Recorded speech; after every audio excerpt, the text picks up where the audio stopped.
He was repairing a fence post when the world ended, though he did not know it at the time. For Elias, the world was small. It was the slate-grey sky that promised a cold rain. It was the dark, damp soil of his fields, lying fallow for the winter. It was the familiar weight of the hammer in his hand and the dull ache in his lower back. His world was a circle of lonely labour, bounded by the low stone walls he maintained and the silent woods that pressed in on all sides. The rain began as a whisper, a fine mist that clung to his worn wool tunic and beaded on his unshaven jaw. He ignored it, seating the new post deep into the earth and tamping it firm with the head of his maul. Another day, another task. This was the rhythm of his life, a slow, grinding metronome that had ticked on for 10 years since the war had taken everything else. The farm was his penance and his sanctuary, a place of quiet, unending work that kept the ghosts at bay. He finished his work as the mist thickened into a proper downpour, turning the path back to his small stone cottage into black sludge. The smell of wet pine, cold mud, and the sharp bite of wood smoke from his chimney filled the air. It was the smell of his solitude. Inside, a meagre fire crackled in the hearth, throwing dancing shadows against the rough-hewn walls. He shed his wet outer clothes, his movements stiff and economical. He moved like a man who had not wasted a gesture in a decade. He was putting a pot of thin stew on to heat when he heard it, a sound that did not belong in his world. It was not the wind, nor the rain, nor the settling of old stones. It was a crack, sharp and violent, like a great tree limb snapping under strain. It came from the direction of the woods, near the northern edge of his property. Elias froze, his hand hovering over the hearth. He was not a warrior. The last war had taught him that with brutal finality. He was a farmer, a mender of things, a man who endured. His first instinct was to bar the door, douse the lamp, and wait for whatever was out there to pass. It was the instinct that had kept him alive. But then came another sound, a low groan, tight with pain that the wind almost stole away. It was a sound of life, however strained. He stood there for a long moment, the quiet hiss of the rain and the crackle of the fire filling the silence. He thought of the empty chair across the hearth. He thought of the long, silent years. With a sigh that seemed to pull up something from the very foundations of his soul, he grabbed his heaviest cloak and a lantern. Prudence was a virtue, but loneliness was a slow poison. Perhaps he was just tired of being prudent. The lantern light cut a weak, flickering swath through the growing dark. The rain was cold and relentless, plastering his hair to his scalp. He followed the sound, his boots sinking into the mud. He found her near the edge of the tree line, a colossal shape half submerged in the mire where she had fallen. She was an orc. The sight sent a jolt of cold fear through him, a primal terror learned from wartime stories, and the one brief, horrific encounter that had defined his life. She was huge, a mountain of muscle and dark green skin, clad in shattered plates of black iron armor. An arrow, flecked with coarse black feathers, protruded from her shoulder, its shaft snapped off. Dark blood, almost black in the gloom, stained her armor and the mud around her. She was not dead. Her chest rose and fell in shallow, ragged breaths. In one massive, gauntleted hand, she clutched a length of thick rope, chewing on it with a grim intensity. The fibers were frayed and dark with her saliva and blood.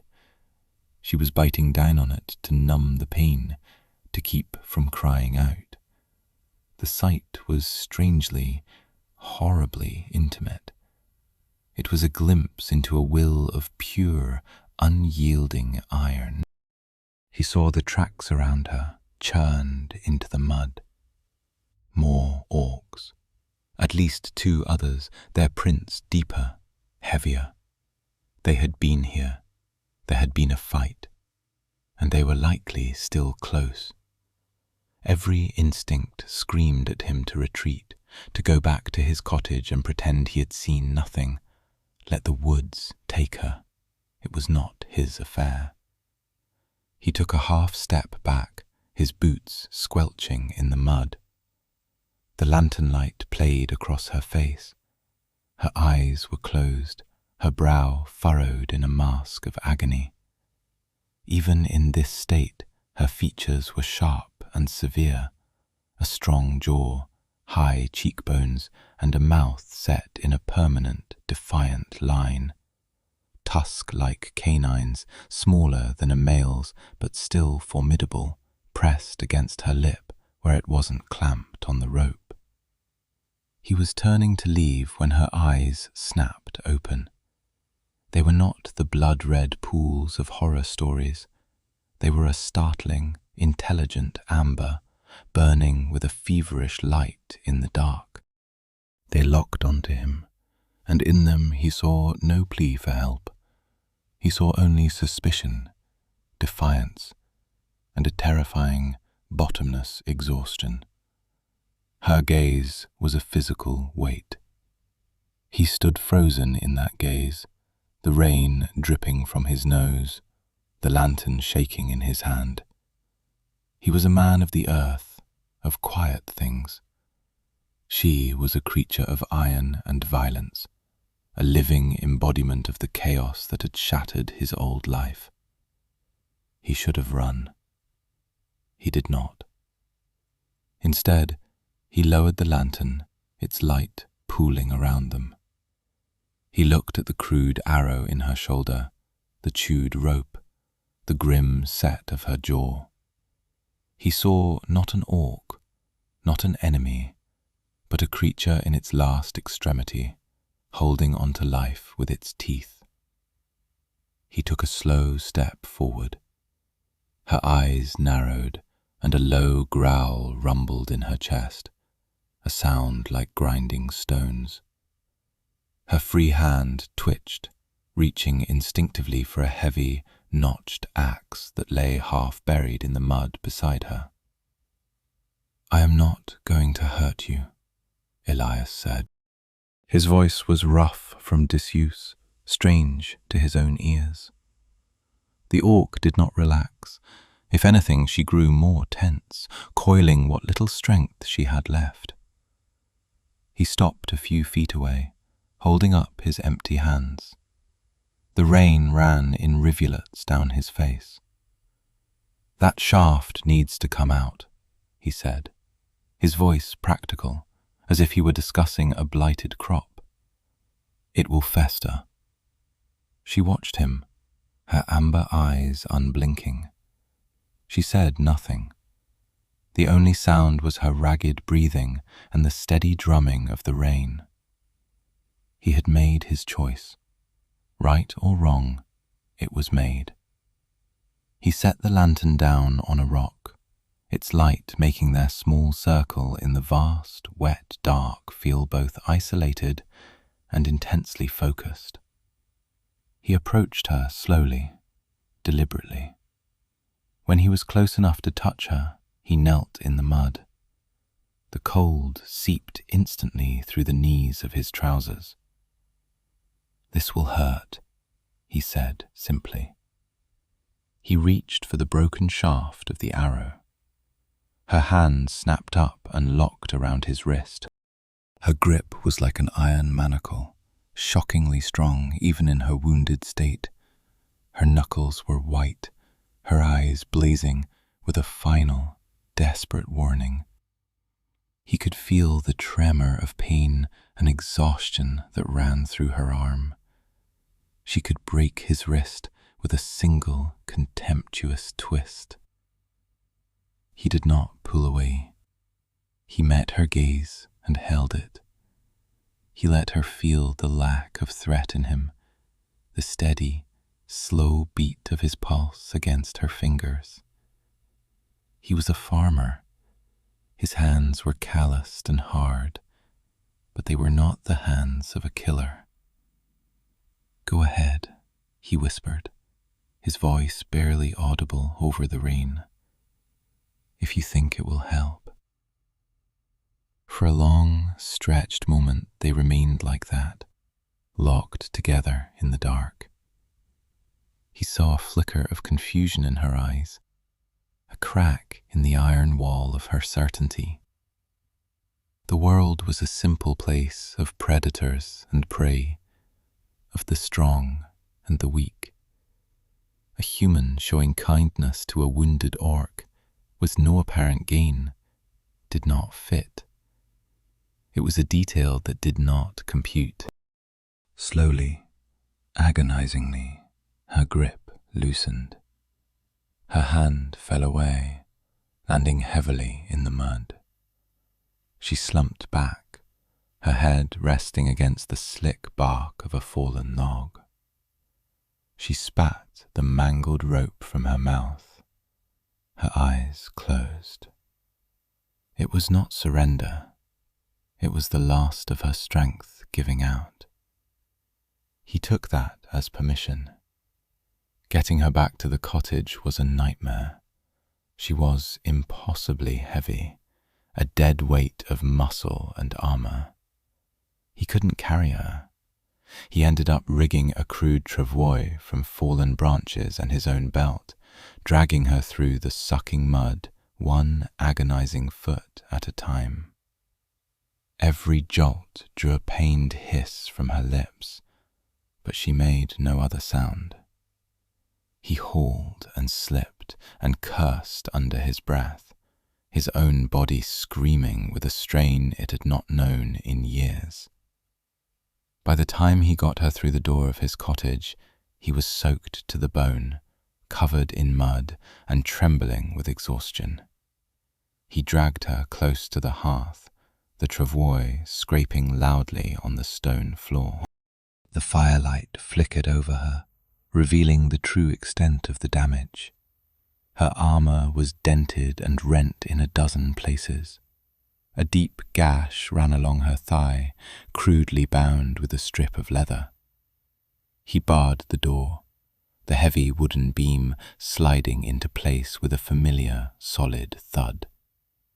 For tonight, at least, the world was shut out. He worked by the light of the fire and a single tallow lamp.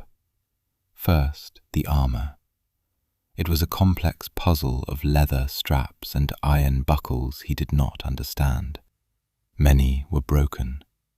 He ended up using his skinning knife to cut the straps, peeling the shattered plates away from her body. Underneath, she wore a simple tunic of dark, coarse wool, now soaked with blood and rain. He had to cut that away too.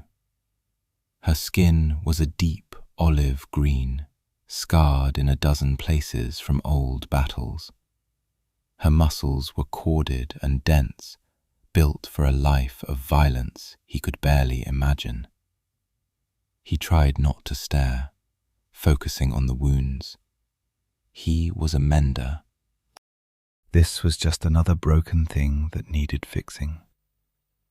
The arrow was the worst. The head was buried deep in the thick muscle of her shoulder. He had to probe the wound to get a grip on it with his pliers. She tensed under his touch, a low growl vibrating in her throat, but she did not move. He braced himself, took a firm hold and pulled. It came free with a sickening, wet sound. She arched her back, a sharp, choked cry escaping her lips, and then collapsed back onto the furs he had laid out for her. He worked quickly then, cleaning the wound with boiled water and the harsh, stinging spirits he kept for injuries. He stitched the gash on her thigh with a fisherman's needle and gut, his movements practiced and sure. He had stitched more torn sacks than skin, but the principle was the same. When he was done, he covered her with his thickest wool blanket. She was shivering, her body fighting the fever that was already beginning to set in. He ladled some of the hot, thin stew into a bowl and brought it to her. He knelt beside her. "You need to eat." Her eyes opened, slits of amber in the dim light. They were clouded with pain and fever, but the suspicion was still there, sharp as broken glass. "Why?" she rasped, her voice a low, gravelly whisper. It was the first word she had spoken to him.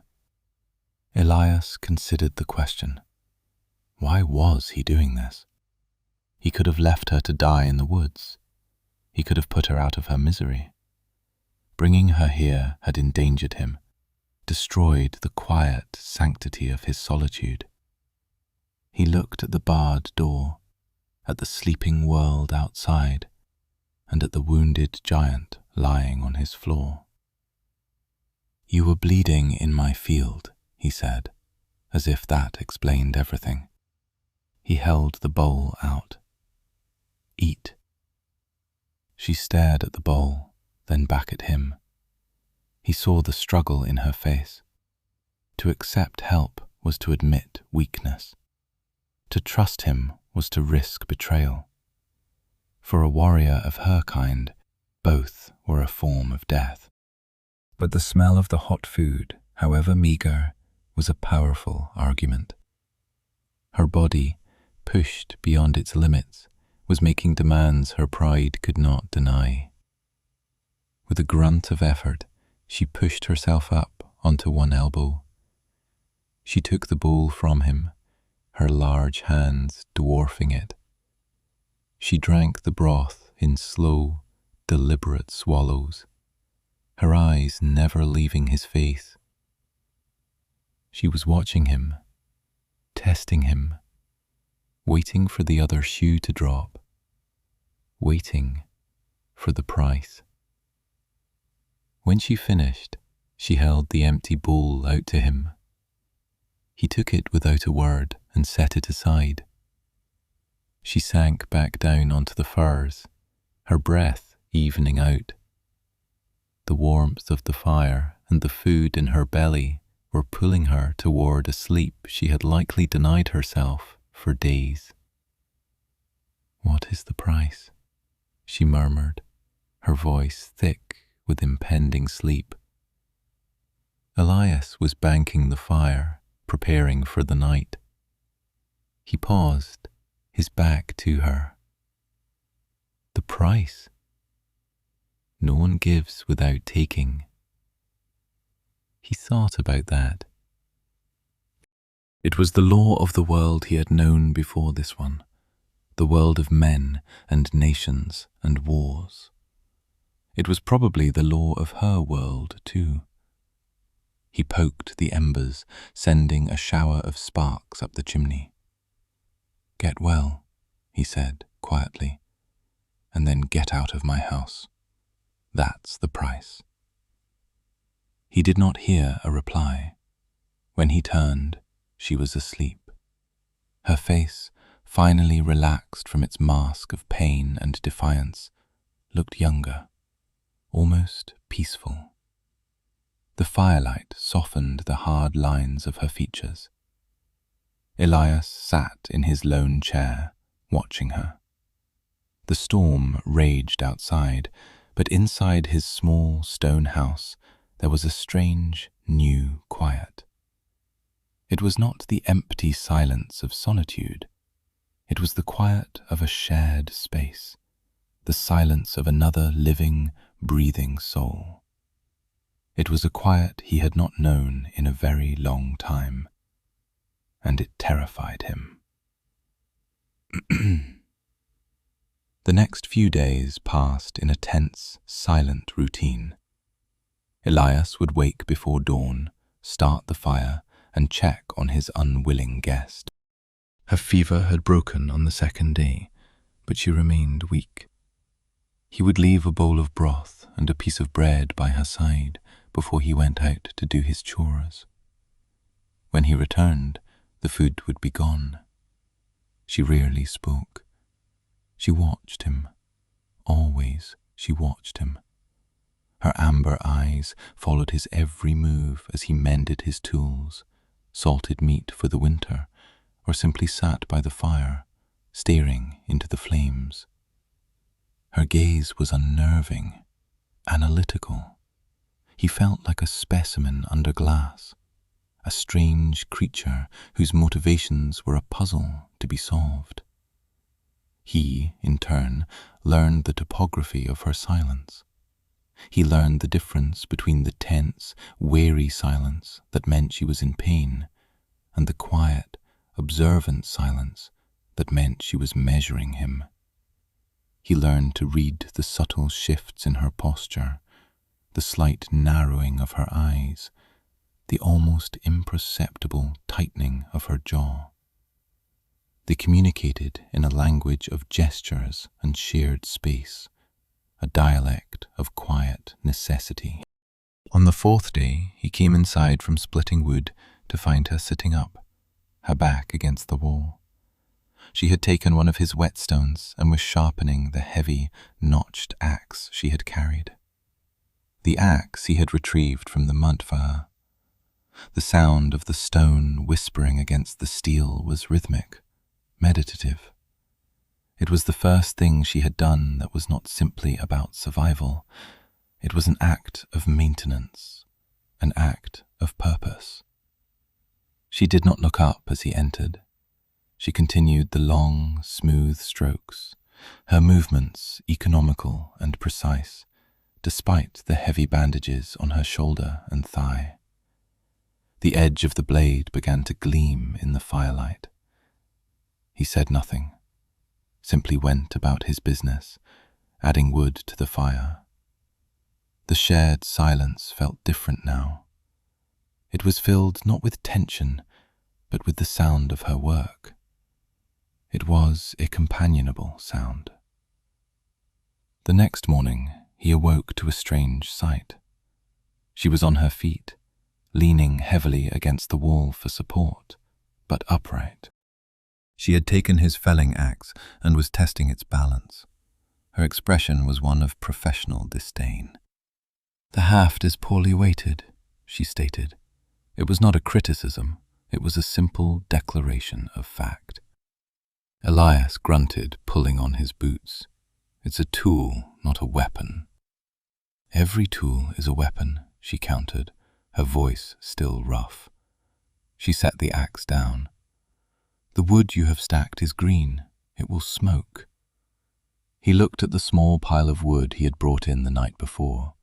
She was right. He had been tired and had not chosen carefully. Before he could move, she limped to the door, unbarred it, and stepped out into the cold morning air. He hurried after her, a protest dying on his lips. She went to his woodpile. With a critical eye, she began to sort the logs, tossing the drier, more seasoned pieces toward the cottage door with a flick of her wrist. She moved with a stiff grace, her injuries clearly paining her, but her purpose was unwavering. She was contributing. She was paying her way in the only currency she seemed to value, practical effort. He stood in the doorway and watched her. This was not the helpless patient he had dragged from the mud.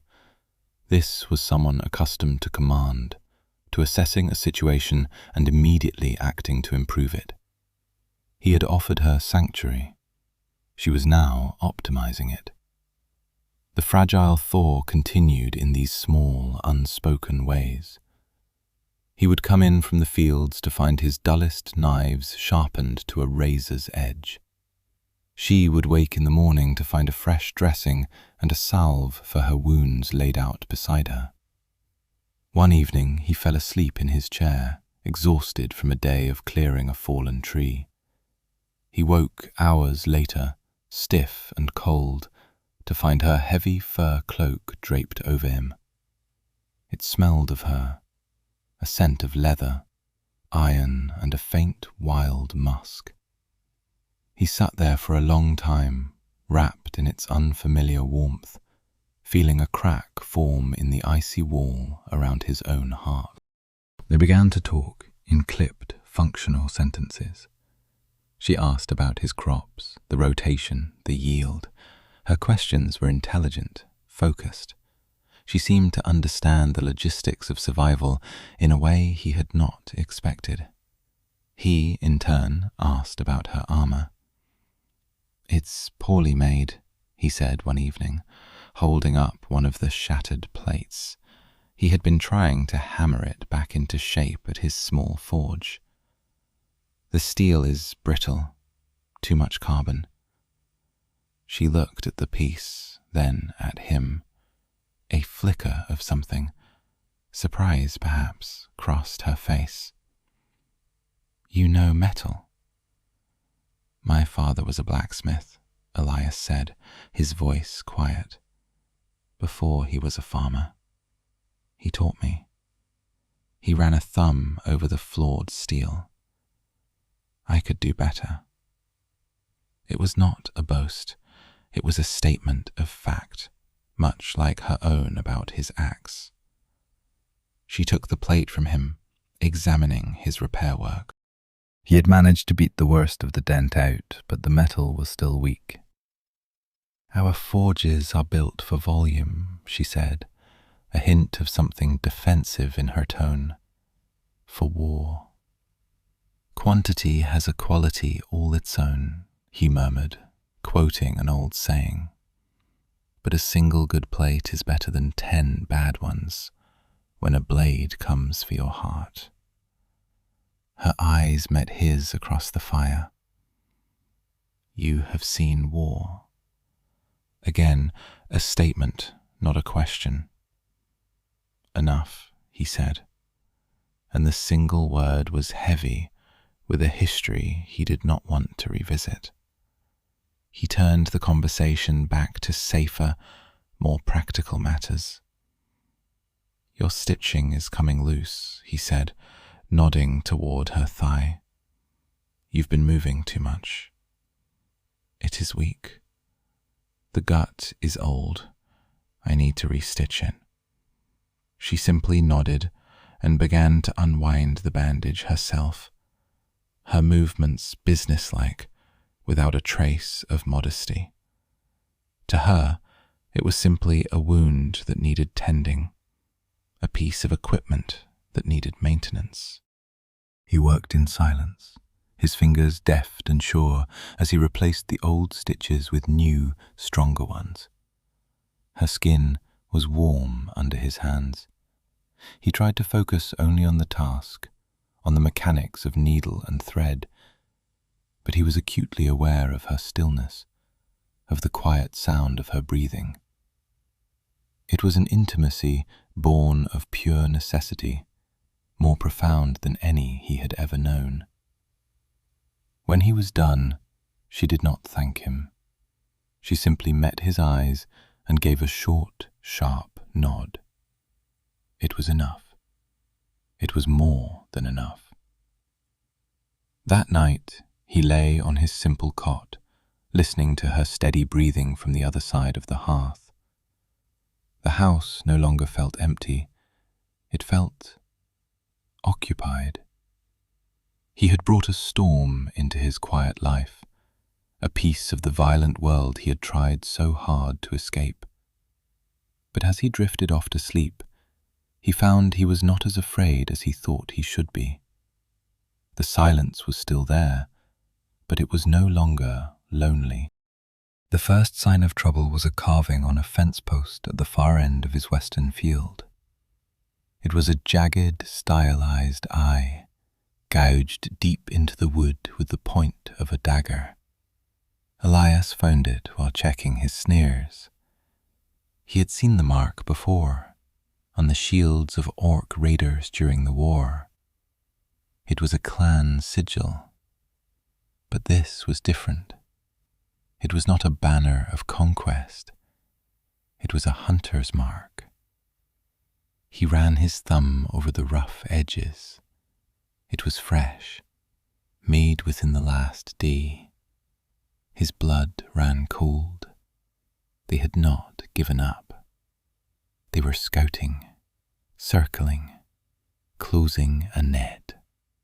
His small, isolated farm was no longer a sanctuary. It was a trap. He returned to the cottage, his face a grim mask. She was outside, splitting firewood with his newly balanced axe. She swung it with a terrifying fluid power, each blow landing with perfect precision. She had recovered much of her strength. She saw the look on his face as he approached and lowered the axe, her eyes instantly sharp and alert. "What is it?" He did not need to explain. He simply drew the jagged eye in the dirt with the toe of his boot. Recognition dawned in her eyes, followed by a cold, hard fury. She spat a curse in her own guttural tongue, a word that sounded like grinding rocks. "Gorak," she hissed. It was the first name she had spoken. The sound of it was filled with a venomous hatred. "How many?" she demanded, her mind already shifting to the cold calculus of battle. "I saw only the one sign, a scout." "There will be more," she said, her gaze sweeping the tree line, a predator scenting other predators. "They are testing the perimeter." That night, the fragile peace of the cottage was gone, replaced by a tense, waiting silence. She did not sleep. She sat by the hearth, her repaired armor laid out in pieces beside her, the great notched axe across her lap. She was cleaning it again, though it was already spotless. The repetitive motion seemed to focus her. Elias did not sleep either. He sat in his chair, a wood axe in his hands. It felt clumsy and foolish compared to her weapon, but it was all he had. He watched the firelight play over the hard planes of her face, the grim set of her jaw. "You should have left me in the woods," she said, her voice low. She did not look at him. "Maybe," he replied. "They will burn this place. It's just stone and wood. It is your home." "I've lost a home before," he said, his voice flat. "It's a skill I seem to have." She finally looked at him then, a long, searching look. He saw something in her eyes he had not seen before. Not suspicion, not curiosity. Something that looked almost like regret. "You are not a warrior," she said. "No. You are a fool to be caught in this." "Lady," he said, a touch of dry, weary irony in his tone, "if I had tricks, I wouldn't live like this." A strange sound escaped her, a short, sharp exhalation. It took him a moment to realize it was the orc equivalent of a humorless snort. "No, I suppose you would not." They fell silent again, the only sound the whisper of the whetstone on steel. The waiting was the worst part. The knowing that something was coming, that the small, quiet world he had built was about to be torn apart.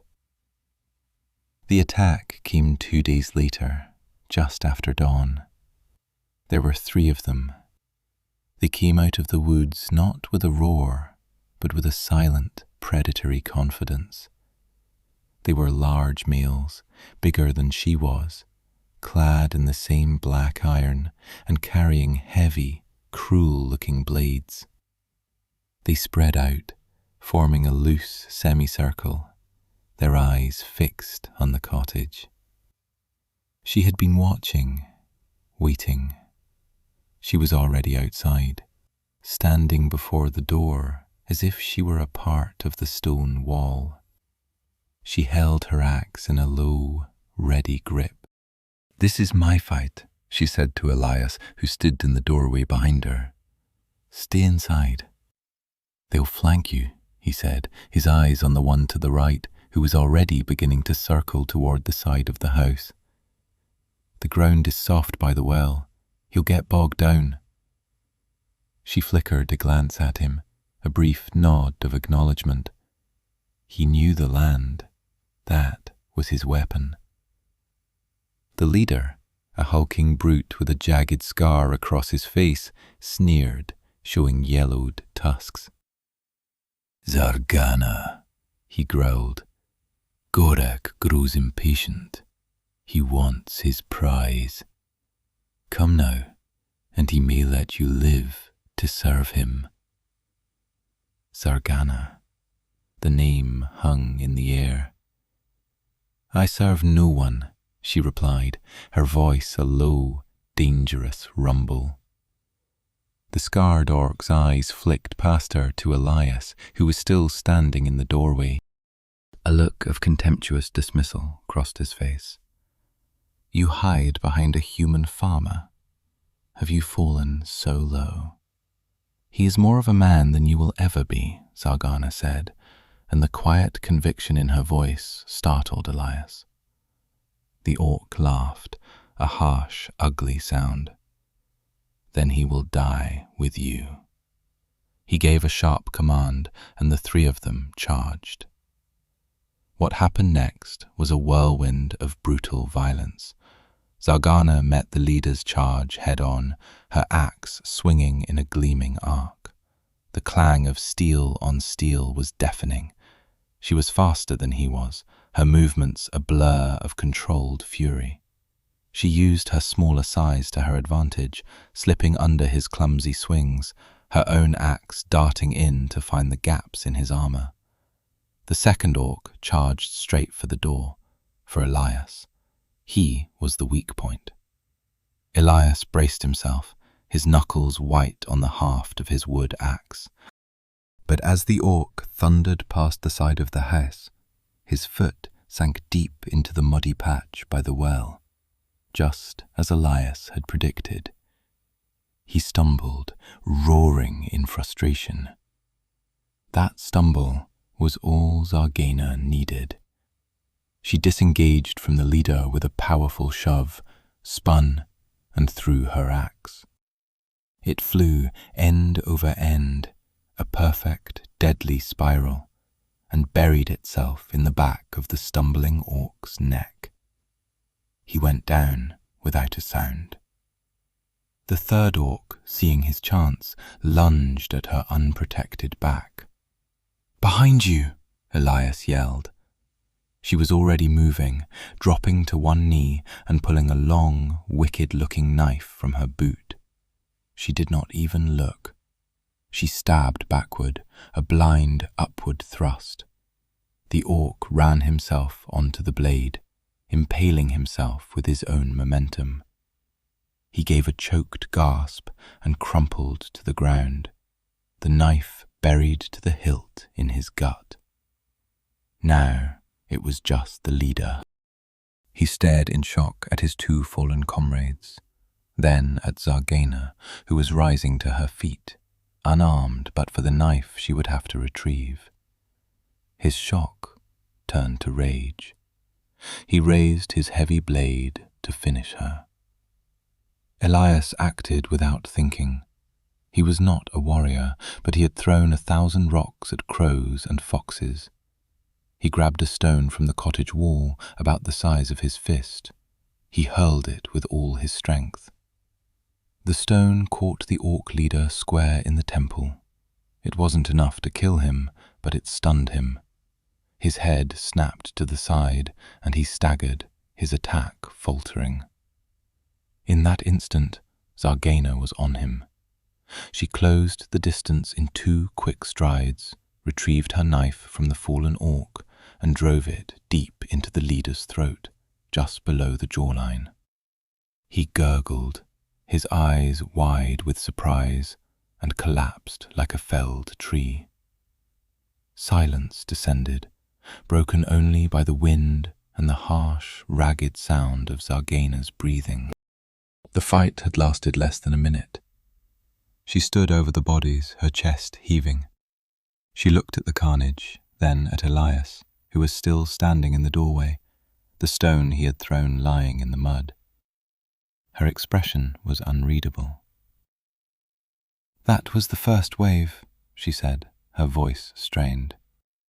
"The next will be bigger." She walked over and retrieved her axe from the second orc's body, wiping the blade clean on his tunic. "We need to leave." "Leave? Go where?"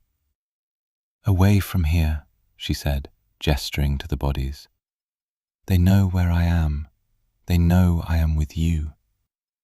The finality in her voice was like a stone dropping into a deep well. He looked at his cottage, at the fields stretching out around him, his small, quiet world. It was already gone.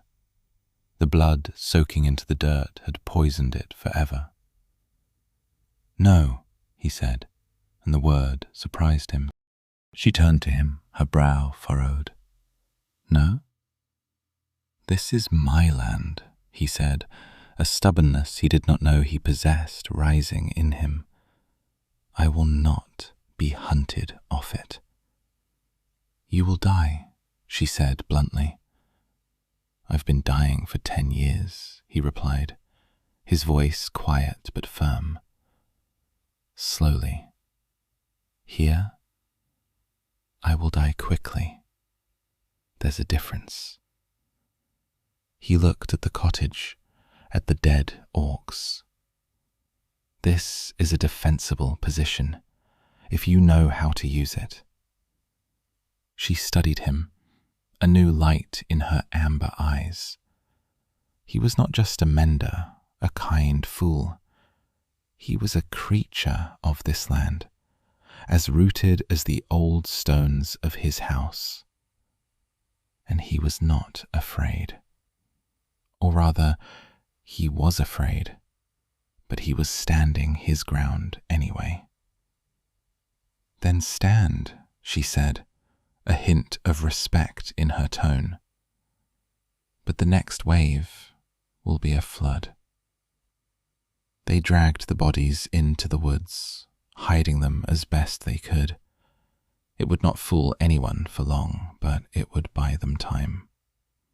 They spent the rest of the day fortifying the cottage.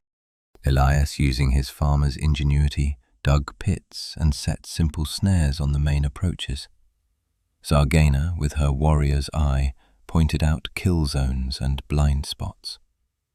They worked together, a strange and silent team, their movements complementing each other. He was the architect of the defense. She was its blade. That evening, as they shared a meal in the tense quiet, she finally told him. "My name is Zargana Gro-Ushlak," she said, her voice formal. "I was war leader of the Blood Tusk clan." Elias absorbed this. A leader, a noble, not just a soldier. It explained the arrogance of her pursuers, the relentless nature of their hunt. This was not a simple grudge. This was political. "Was?" he asked. "Gorak," she said, and the name was a curse again. "He was my second, ambitious. He promised the clan new wars, new conquests. The elders listened. They said my peace was making us weak." She looked into the fire. "He challenged me. I defeated him, but spared his life. A mistake. He conspired, poisoned loyalties. He attacked my honor guard, me with them. I was the only one to escape. Betrayal the word she had spoken in a fever dream, a blade from your own clan. Elias felt a pang of something he could not name, a profound sense of inadequacy. He was a farmer, hiding a deposed queen. The absurdity of it was staggering. He felt like a child playing with fire, only to discover the fire was a burning star. He felt a sting of hurt, too. She had not trusted him with the truth. He had been a convenience, a tool for her survival. He pushed his bowl away, his appetite gone. "Why tell me now? Because he will likely die for it," she said, her honesty as brutal as her acts. "You have a right to know the name of the storm that will drown you." He looked at her, at the proud, unyielding set of her face, and the anger and hurt faded, replaced by a grim resignation. He had made his choice the moment he stepped out into the rain. The consequences were just now catching up. "Zargana," he said, testing the name. It felt strange on his tongue. He stood up and went to the small window, peering out into the oppressive dark. "You said he was ambitious. What does he want from you? Why not just let you run?" "He does not want me," she said, her voice flat and cold. "He wants what I represent. He wants my submission, to take me as his mate, to break me before the clan is to cement his power. To kill me in exile is just a loose end. To bring me back in chains, that is a victory." The main force arrived the next day. It was not a flood, it was a tide. At least 20 of them. They came from the trees, a solid line of black iron and green skin, led by a massive orc in ornate, burnished armor. He was broader and taller than any of the others, and he carried a huge, two-handed hammer. Elias knew instinctively that this was Gorak. They did not attack immediately. They surrounded the cottage, their presence a suffocating weight. Gorak stepped forward, his heavy boots crushing the winter-dead grass. "Zargana," he bellowed, his voice a gravelly roar. "Your games are over. I have come for what is mine. Show yourself." The door to the cottage remained closed. Gorak sneered. "Hiding in a human's hovel? Pathetic. I will burn it to the ground and drag you from the ashes." He gestured, and 2 orcs with torches stepped forward. Suddenly, a new sound cut through the tension. A war horn, blown from the woods behind Gorak's line. It was a different note, deeper, more resonant. Gorak spun around, his face a mask of fury. From the trees emerged another group of orcs. There were only 5 of them, but they moved with a discipline and purpose that Gorak's horde lacked. They were all female, clad in worn but well-kept armor. They were Zargana's honor guard, the ones who had survived. They formed a line, their shields locked, their spears leveled. They were hopelessly outnumbered, but they stood like a rock against which Gorak's tide would have to break. The distraction was all Zargana needed. The cottage door flew open. She stood there, not in her repaired armor, but in the simple wool tunic Elias had given her. Her axe was in her hand. Elias was right behind her, his own axe held tight. Gorak's eyes locked on Zargana. His lip curled in a triumphant snarl.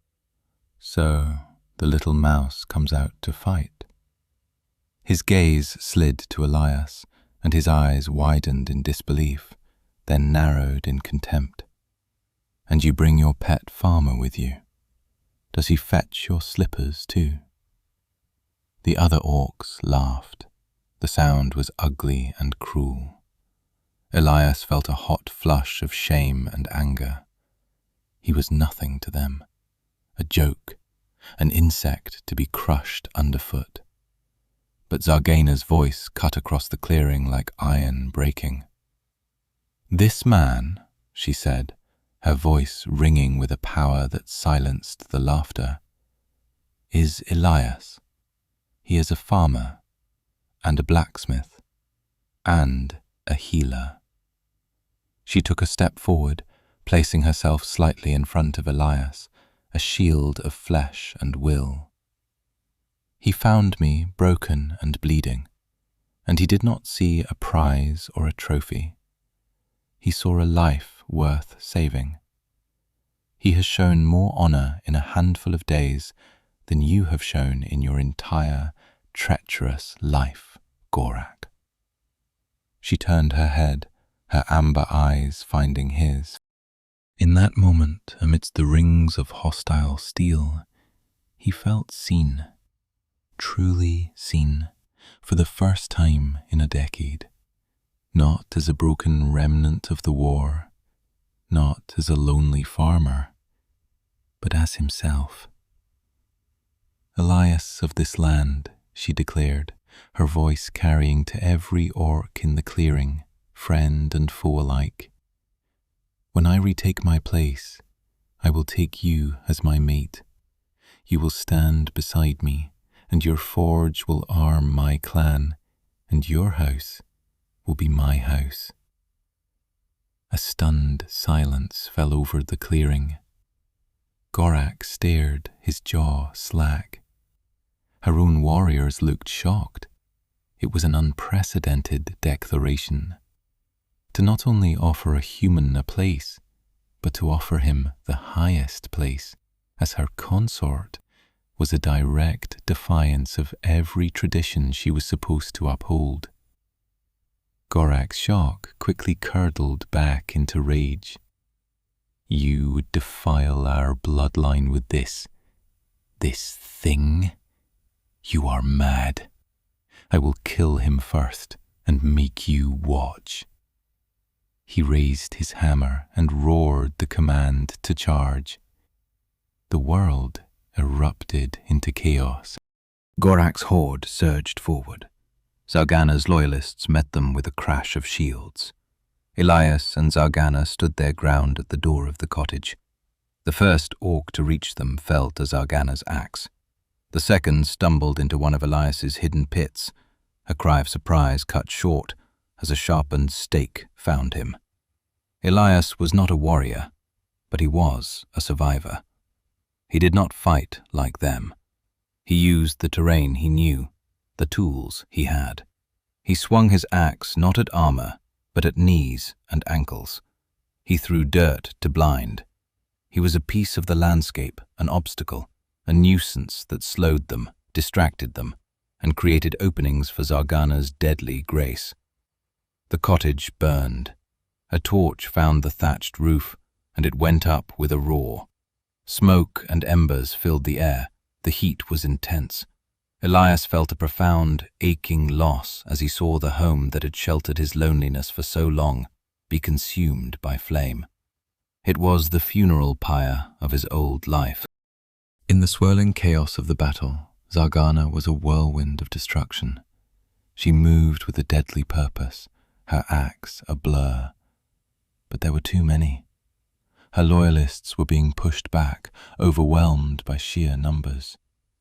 Gorak, seeing his moment, smashed his way through the line, his eyes fixed on Zargana. He swept one of her warriors aside with a blow from his hammer and charged. Zargana met his charge. It was the collision of two titans. The hammer against the axe, his brute strength against her speed and skill. Sparks flew as their weapons clashed. He drove her back, step by step, toward the burning cottage. Elias saw it happening. He saw the exhaustion beginning to weigh on her. He saw the grim satisfaction on Gorak's face. He had one last trick. His forge.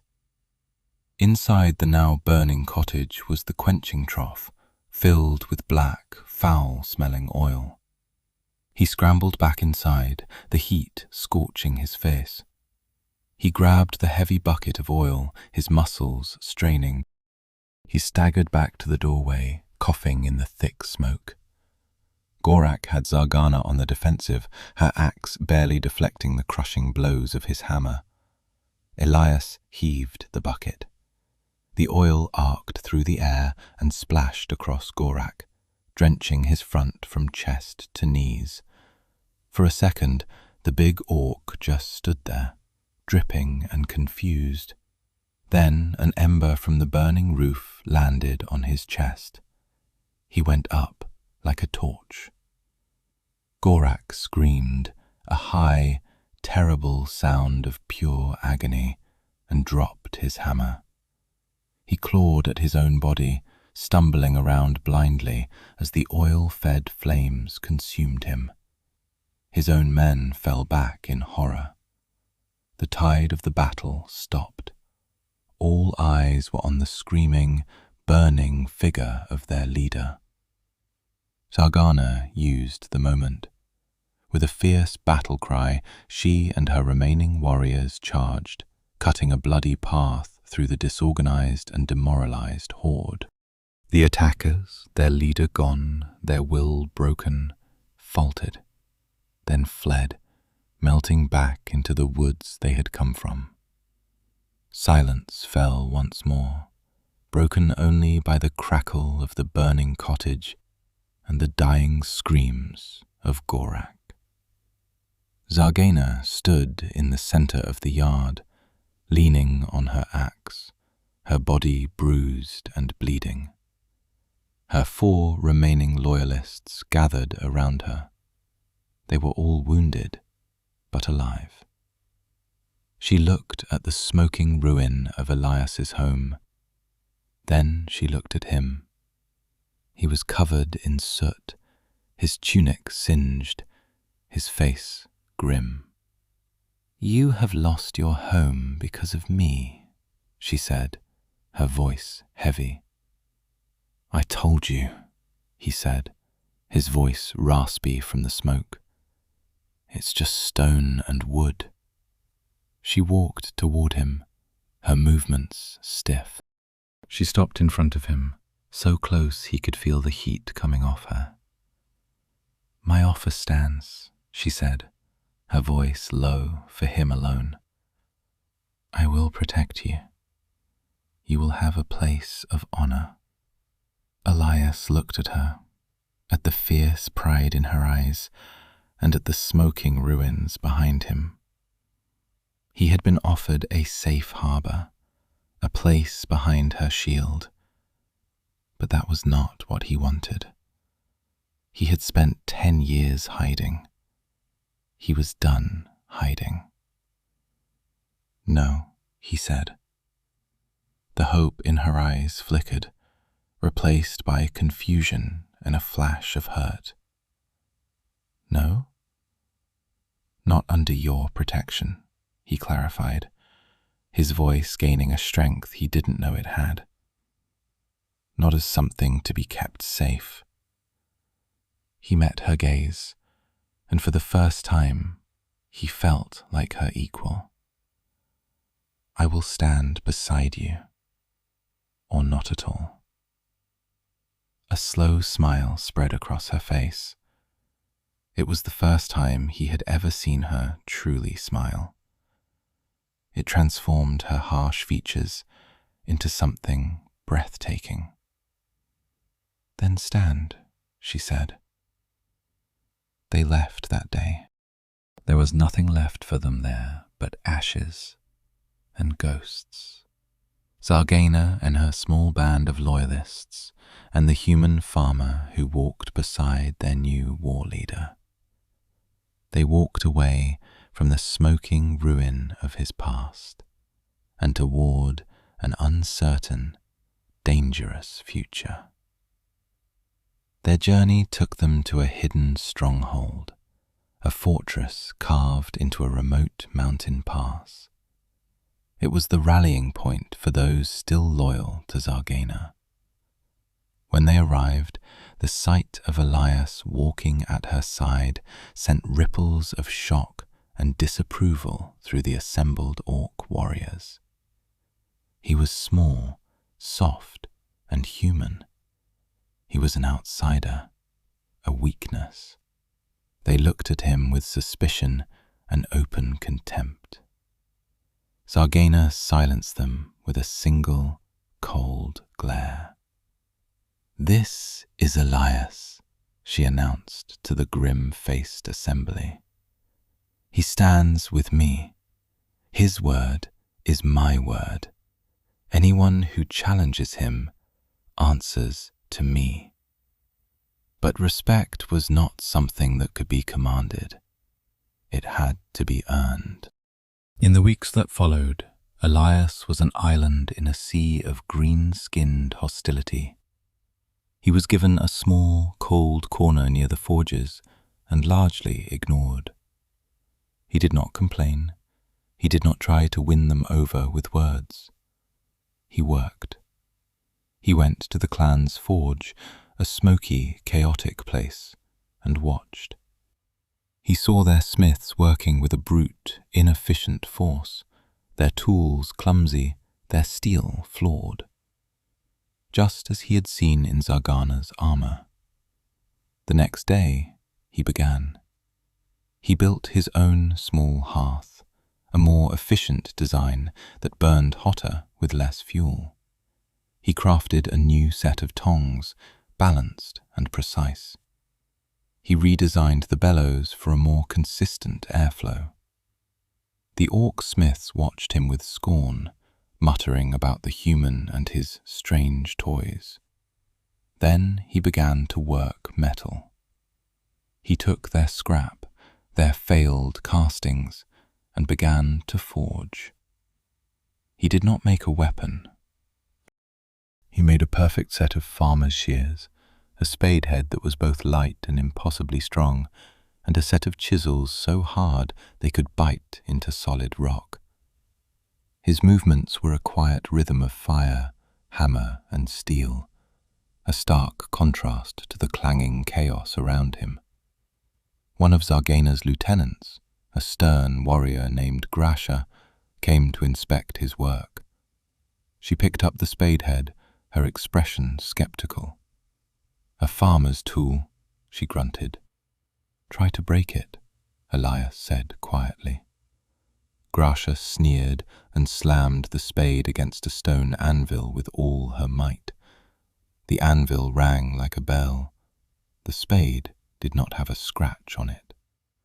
She stared at it, then at Elias, her skepticism warring with disbelief. Slowly, things began to change. A warrior came to him with a dented helm. Elias did not just hammer it out. He reinforced the weak points, improving the design. Another came with a broken axe haft. He fashioned a new one, perfectly balanced to the warrior's own strength and height. He did not charge a price, he simply did the work. He was a mender. He became the quiet center of the stronghold's logistics. His knowledge of farming helped them ration their meager winter stores. His understanding of structures helped them reinforce the fortress walls. He was not a warrior, but he understood the foundations that made a war machine run. He earned his place not with a blade, but with his hands and his mind. One evening, Zargana came to find him at his forge.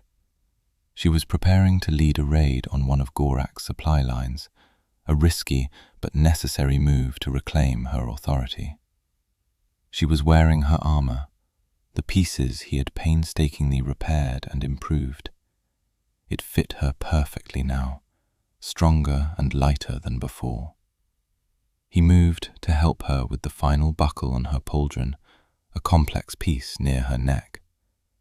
It was a familiar gesture, echoing that first day in his cottage when he had cut the broken armor from her.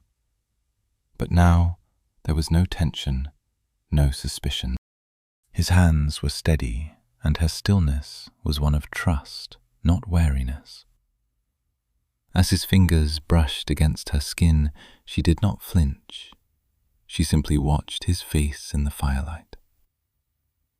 "Grasha told me you refused payment for her new gauntlets," she said, her voice soft. "The clan needs steel more than I need trinkets," he replied, focusing on the buckle. "They are starting to see you, Elias," she said, "not as a human, not as my pet, but as one of us, as a smith of the blood tusk." He finished with the buckle and let his hand rest for a moment on her shoulder. The improved steel was cool and solid under his palm. "I am not an orc, Zargana." "No," she agreed, "you are not. You are a farmer and a blacksmith." She turned her head, her amber eyes locking with his. "And you are mine." The declaration was not one of ownership, but of fact, a simple, undeniable truth that had been forged in mud and blood and fire. He had not been conquered or protected. He had chosen to stand beside her, and she had chosen him back. In her world of iron-clad tradition and brutal strength, they were creating something new. A partnership built not on status or species, but on a quiet, unshakable respect for the worth of a soul. He had seen the warrior beneath her wounds, and she had seen the strength in his gentle hands. And in the end, that was all that mattered.